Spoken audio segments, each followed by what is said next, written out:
Bonjour, aujourd'hui je vais continuer la série consacrée au livre de Nimzowitsch, Mon système, en poursuivant son chapitre essentiel sur les colonnes ouvertes. Pour le début du chapitre, je vous renvoie au lien ci-dessus. Après avoir expliqué de manière schématique la stratégie à mener pour ouvrir une colonne, l'auteur explique comment exploiter de manière tactique une colonne qu'on a réussi à ouvrir. Il précise que le but de toute opération sur une colonne, c'est de rentrer dans la position adverse par la 7e ou par la 8e rangée. Les colonnes ouvertes sont de véritables autoroutes qui mènent aux bases arrière de l'adversaire et qui permettent de conclure la partie, souvent. Dans la position qu'on a en exemple, il y a plein de colonnes ouvertes. Sur laquelle faut-il jouer? Nimzowitsch donne la réponse. Il faut jouer sur la colonne qui permettra de rentrer le plus rapidement possible dans la position des noirs par la 7e ou par la 8e rangée. On trouve donc le coup suivant, Dame H1 échec. On établit une action sur la colonne en gagnant un temps, et après Roi G8, on s'aperçoit qu'on peut rentrer dans la position adverse grâce à ce pion G6 qui contrôle la case H7. On peut donc jouer Dame H7 échec sans crainte, et Dame H8 va arriver dans la foulée. Et après Roi F8, la case n'est plus contrôlée, et ça permet une manœuvre tactique. En effet, le roi et la dame sont alignés, le roi va être obligé de se décaler, ce qui va permettre au blanc de gagner la dame. On appelle ça une enfilade. C'est un des motifs tactiques qui découle logiquement de l'intrusion dans la position adverse. J'ai déjà donné des exemples d'enfilade dans des vidéos consacrées au final. Nimzowitsch appelle cette conclusion tactique, tout à fait logique, le coup de main. La présence d'une colonne ouverte a mené à la défaite des noirs, ce qui n'aurait pas été le cas avec un pion en H6 par exemple. Nimzowitsch imagine ensuite la même position mais avec la dame en D7 pour montrer que même s'il n'y a pas d'enfilade, l'intrusion dans la position adverse mène au gain blanc de manière assez rapide. Donc Dame H1 échec, Roi G8, Dame H7 échec, Roi F8, et après Dame H8 échec, d'accord il n'y a pas d'enfilade, mais on perd de manière automatique le pion G7, ce qui va libérer le pion G. Et après Dame prend G7 échec, Roi E8, les blancs n'ont plus qu'à échanger les dames, parce que le pion G, de toute façon, est trop éloigné pour le roi noir. Pour résumer, si la défense est défaillante, c'est-à-dire qu'il n'y a pas de pion qui ferme la colonne, on doit utiliser la colonne pour envahir le territoire adverse en arrivant sur la 7e ou la 8e rangée. Mais on va voir avec d'autres exemples que tout n'est pas si simple. Comment faire quand la colonne n'est pas ouverte? Nimzowitsch approfondit ensuite ce qu'il a abordé au début du chapitre de manière sommaire.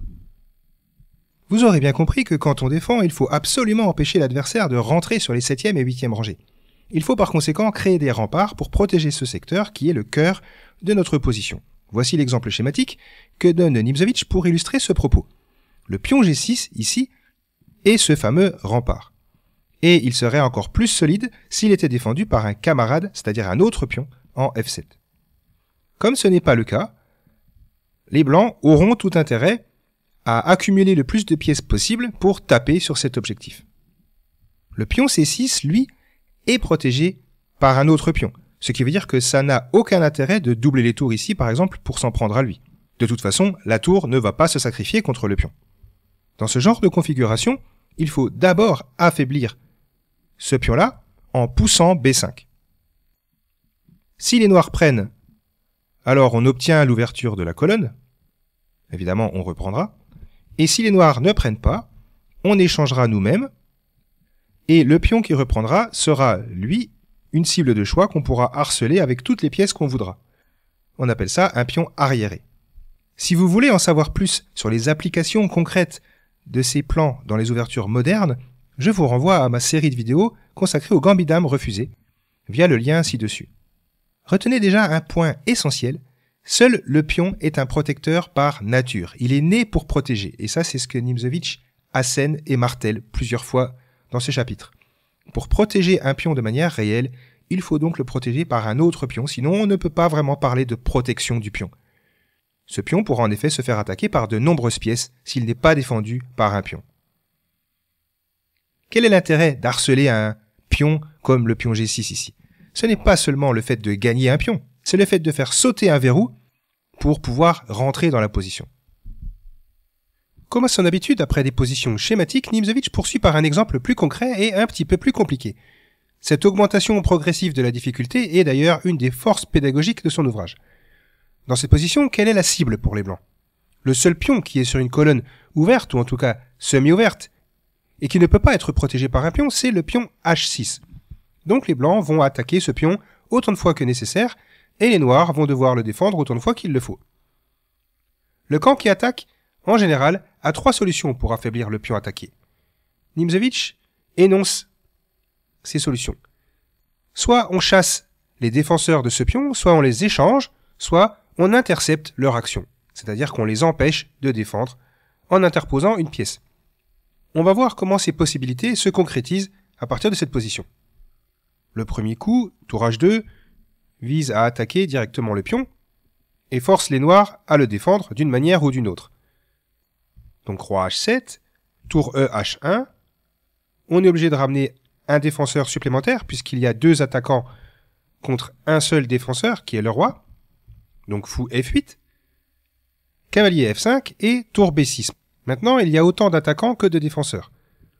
3 attaquants contre 3 défenseurs autour du pion H6.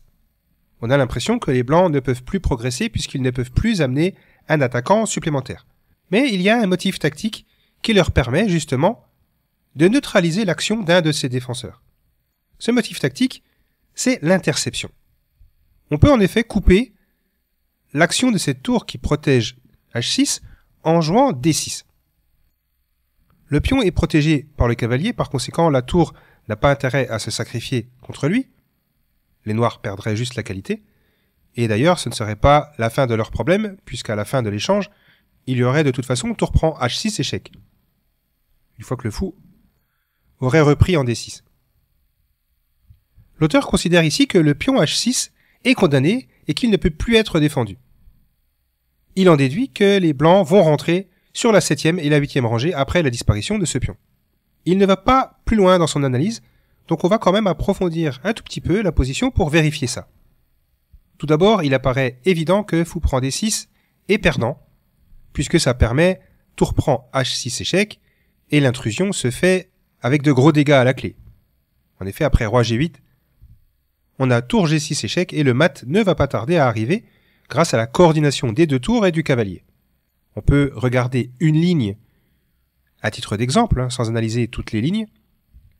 Roi F7, tour G7 échec. Le roi ne peut pas venir sur la 6e rangée, sinon la tour vient en H6 et mat directement, donc roi E8. Tour H8 échec, force le fou à revenir en défense. Le fou est cloué par la tour, ce qui permet aux blancs de conclure par un mat en 2 coups, tour E7 échec, roi D8, tour prend F8 mat. Le problème pour les noirs, c'est que les blancs menacent de prendre en H6 et d'enlever leur cavalier ensuite, ce qui créerait un échec à la découverte. On peut regarder ce qui se passerait par exemple sur A4. Alors, cavalier prend H6. Et si les noirs récupèrent leur pion par fou prend D6, alors cavalier F5 ouvre la voie aux 2 tours. Évidemment, sur roi G8, il y aura tour H8 échec, avec le contournement dont nous avons parlé tout à l'heure, voire un réseau de mat. Et si le roi vient en G6, alors on ne donne pas échec tout de suite. On coupe d'abord la route au roi, comme ça on menace de mater en H6. Vous connaissez probablement le proverbe, la menace est plus forte que l'exécution. On force les noirs à replier leur fou en F8 pour empêcher la tour de venir ici, mais les blancs gagnent ici de différentes manières, la plus simple étant cavalier E7 échec, suivi de cavalier D5 avec fourchette. Je ne vais pas multiplier les variantes, vous aurez compris que la perte du pion H6 suivi de l'échec à la découverte rend la position des noirs désespérée. Il y a quand même une ressource défensive dont ne parle pas Nimzowitsch, c'est roi G6. Ce coup permet, après cavalier prend H6, de récupérer le pion D6 sans avoir peur de l'échec à la découverte, et sur un coup comme cavalier F5, on pourrait par exemple jouer tour D7, et l'avantage blanc existe bel et bien grâce au cavalier, mais les 2 tours n'arrivent pas à faire la différence elle n'arrive pas à rentrer de manière dangereuse dans la position. En fait, après un coup défensif comme roi G6, la prise en H6 serait précipitée. Là, il faudrait changer notre fusil d'épaule et jouer par exemple le tour C2. L'idée, c'est que ce pion D6 ne peut de toute façon pas être pris, puisqu'il y aurait tour prend H6 échec avec enfilade. Les blancs vont bénéficier d'un avantage d'espace et d'une meilleure coordination entre leurs deux tours et le cavalier F5. Cette ligne montre qu'il n'est pas toujours souhaitable de se jeter sur la cible convoitée, en l'occurrence le pion H6, si c'est pour faciliter la défense du camp adverse. Tour C2 a l'air de nous éloigner de l'objectif qui était la capture du pion H6, mais en réalité, on est toujours dans l'exploitation des colonnes ouvertes puisque les blancs envisagent de s'infiltrer dans la position noire en venant notamment en C7. Dans l'exemple précédent, la destruction de l'obstacle, qui était le pion H6, s'est faite de manière évolutive, c'est-à-dire par pression successive. Nimzowitsch aborde ensuite une autre méthode beaucoup plus radicale, c'est l'ouverture violente, tactique, et encore une fois, il commence par une position schématique. La cible sur la colonne H est, de toute évidence, le pion H7. Les blancs pourraient tout à fait doubler les tours pour accroître la pression sur ce pion, mais les noirs auraient largement le temps de jouer leur cavalier en F6 ou de pousser le pion H, puisqu'en H6, évidemment, il serait bien défendu et formerait un bloc de granit. Mais regardons ce que donne la méthode brutale. On constate que le roi n'a pas de case de fuite, étant donné que la case G8 est contrôlée par le fou. La case G6, quant à elle, est contrôlée par le pion F5, et ça va avoir une importance décisive, puisque ça permet une combinaison qui mate en deux coups. L'ouverture de la colonne peut s'obtenir par tour prend H7 échec, parce qu'après roi prend H7, la colonne est ouverte, il ne reste plus qu'à amener la deuxième tour pour donner échec et mat. Ce schéma de mat est essentiel car il montre la différence entre l'attaque violente, Nimzowitsch l'appelle l'attaque révolutionnaire, et l'attaque évolutive qui se fait par pression successive et qui est davantage stratégique.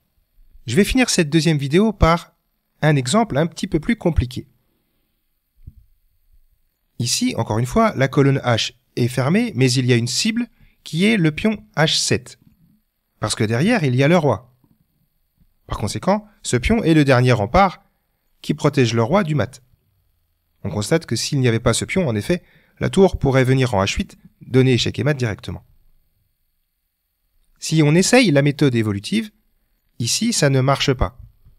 En effet, après tour A, H1, qui menace de prendre en H7 évidemment, le cavalier a le temps de se replier, et même si on pourchasse le défenseur, en essayant de l'échanger pour ensuite gagner le pion H7, ça ne suffira pas, il y aura juste une égalité matérielle en finale de tour. Les blancs ne gagneront donc probablement pas cette finale. Revenons à la position initiale. On a dit tout à l'heure que s'il n'y avait pas ce pion H, il y aurait mat directement en H8. Par conséquent, il n'y a qu'à se débarrasser immédiatement de cet obstacle, puisqu'on a une tour en réserve. Tous les sacrifices sont bons si on veut arriver au mat.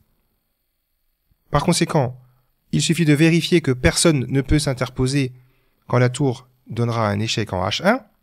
Il faut en particulier s'assurer que rien ne peut venir sur cette case, qui serait protégée par un pion. Et après vérification, on joue tout de suite tour prend H7. Évidemment, si les noirs prennent, alors il y a mat en deux coups. Tour H1 échec, suivi de tour H8 mat.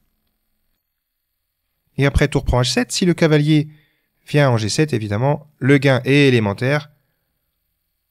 Pas besoin de prendre le cavalier, il suffit de doubler les tours, ce qui menace mat, et après cavalier H5, il n'y a plus personne qui s'interpose, donc on peut jouer tour H8 mat, tout simplement. Dans son livre, Nimzowitsch donne le conseil suivant. Il faut d'abord regarder ce que donne l'attaque évolutive de notre cible, et ensuite chercher une solution violente. Si la solution violente, c'est-à-dire tactique, ne fonctionne pas, alors on revient à la solution stratégique, qui consiste à établir une pression et une accumulation des attaquants contre la cible. Donc voilà, ça sera tout pour cette vidéo. Dans la prochaine, je finirai ce chapitre 2 qui ouvrira la porte à un autre thème essentiel, le thème de l'exploitation de la 7e rangée.